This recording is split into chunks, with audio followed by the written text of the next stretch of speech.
Niwaombe Watanzania wote, usisahau kubonyeza alama ya subscribe Kalamu TV Online. Niwaombe Watanzania wote kuendelea kudumisha amani ya nchi yetu. Ndugu zangu, bila ya amani hakuna maendeleo ya nchi yoyote duniani.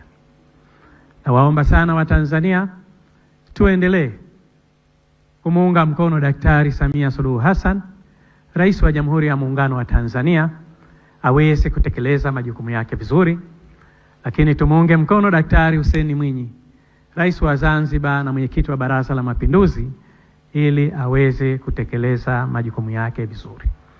Viongozi hawa wanaendelea kulitumikia taifa hili kwa uaminifu mkubwa sana.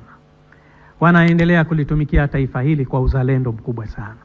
Na hatimaye nchi yetu inapata mafanikio makubwa sana. Mkoa wetu wa Arusha ni mmoja kati ya mikoa ambayo ina mafanikio makubwa sana. Mheshimiwa mbunge na waziri wa habari ameeleza hapa. Na wengine tungewapa nafasi wakasimama hapa, tungefika hadi jioni kueleza mafanikio ya mkoa wa Arusha. Na washukuru nyote kwa mafanikio haya. Tuendelee kuwa wamoja. Watanzania tunapenda amani, Watanzania tunataka maendeleo.